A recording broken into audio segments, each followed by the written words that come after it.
जय गुरुदेव। योग मार्ग में निद्रा को भी चित्त की वृत्ति ही माना गया है, क्योंकि कभी निद्रा होती है कभी नहीं। अतः निद्रा के बारे में कहते हैं, अभाव प्रत्यय आलंबना वृत्ति ही निद्रा।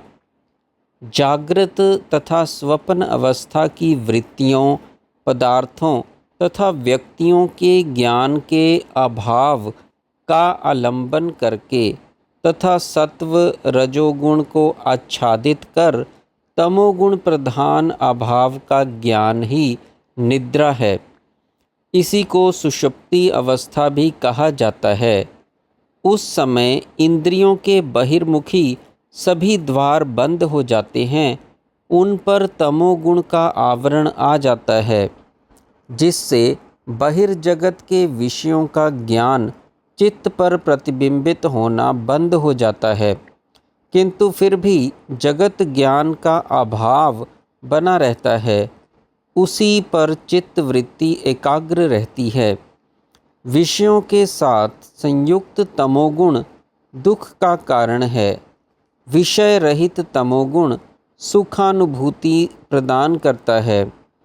इसलिए निद्रा में बहुत सुख है, किंतु निद्रा का सुख सदैव नहीं बना रह सकता। निद्रा खुलने पर जगत पुनः समक्ष उपस्थित होकर दुख का कारण बन जाता है तथा इस प्रकार सुख दुख का चक्र घूमता रहता है।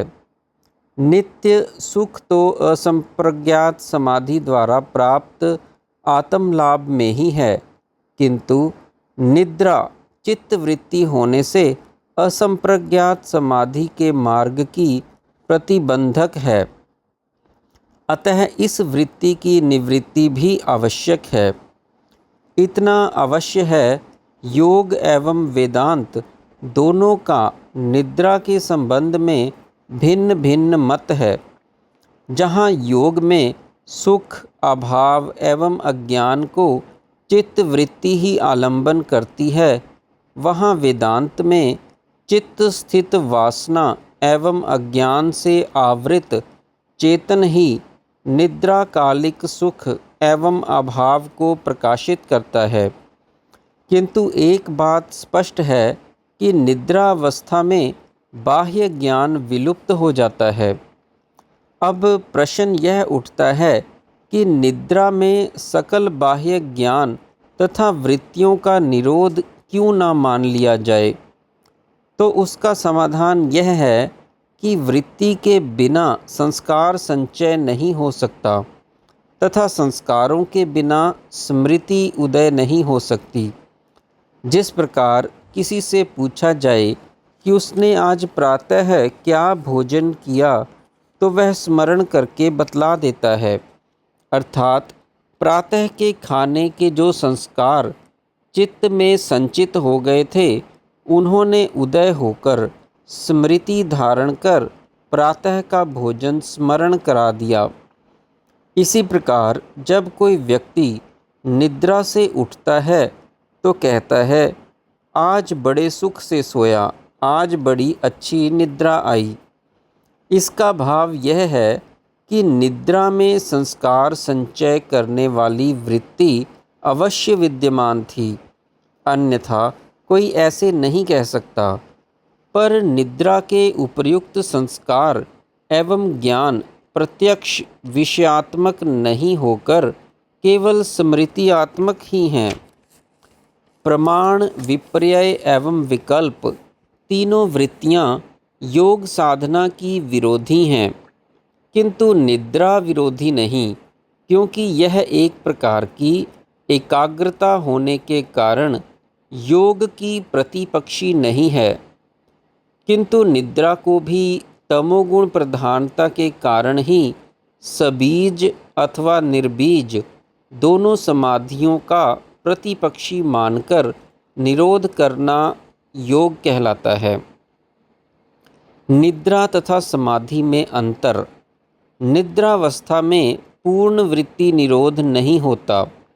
एक वृत्ति तथा वह भी तमोगुण प्रधान शेष बनी रहती है, जगत अभाव के ज्ञान की वृत्ति, अर्थात चित्त की कार्यशीलता भंग नहीं होती। निद्रा एक प्रकार से प्रत्याहार की स्थिति है जिसमें बाह्य विषयों से संबंध विच्छेद हो जाता है, किंतु अंतर में वृत्ति बनी रहती है। परंतु असंप्रज्ञात समाधि में चित्त वृत्ति पूर्ण रूपेण विलीन हो जाती है। चित्त व्यापार पूरी तरह बंद हो जाता है। चित्त रूपी ज्ञान यंत्र के कार्य रहित होने पर जगत के ज्ञान का प्रतिबिंब भी चित्त पर पड़ना बंद हो जाता है। अभाव तथा भाव दोनों विलीन हो जाते हैं तथा आत्मा की स्वरूप स्थिति होती है। संप्रज्ञात समाधि में चित्त की कार्यशीलता तो बनी रहती है, पर अंतर में एक सत्वगुणी विषय पर चित्त वृत्ति एकाग्र हो जाती है तथा आत्मा की स्वरूप स्थिति होती है। वैसे वृत्ति शब्द की सूत्र में विद्यमानता ही इस बात की सूचक है कि निद्रा भी एक वृत्ति ही है। चाहे कुछ आचार्य इस बात से सहमत ना हों, जागृत तथा स्वप्न अवस्था के अभाव का हेतु तमोगुण ही है। जागृत अवस्था में रजोगुण, जिसका धर्म क्रिया है, सत्वगुण के साथ किसी मात्रा में मिलकर जगत में प्रवृत्त होता है। तमोगुण का धर्म स्थिति है, जो कि निद्रावस्था में रजोगुण तथा सत्वगुण को दबा देता है तथा तमोगुण स्वयं ही प्रधान हो जाता है। जिस प्रकार किसी कमरे में विभिन्न वस्तुएं रखी हों, किंतु अंधेरे के कारण सुझाई नहीं देता, केवल अंधकार ही दिखता है, जो कि वस्तुओं के अभाव का द्योतक तथा कारण है, यही निद्रावस्था है। इस वृत्ति का संबंध प्रत्यक्ष जगत नहीं, अभाव है।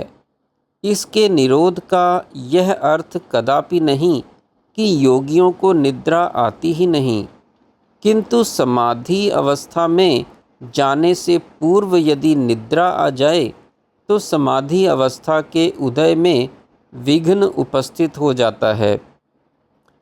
इसका भाव यह है कि जिसने निद्रा को जीत लिया है वह निद्रा के अधीन नहीं होता, निद्रा उसके अधीन होती है।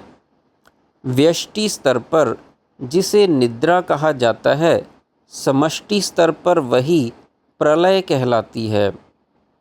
तब सकल दृश्यमान सृष्टि अदृश्य होकर प्रसुप्त अवस्था में पड़ी रहती है। उसके साथ ही पड़े रहते हैं जीवों के संस्कार। समष्टि की जागृति ही पुनः सृष्टि की उत्पत्ति है। व्यष्टि निद्रा को व्यष्टि प्रलय भी कह सकते हैं। यह शंका भी उठाई जा सकती है कि मूर्छा में भी अभाव ही होता है, तो मूर्छा को निद्रा के अंतर्गत क्यों नहीं माना गया?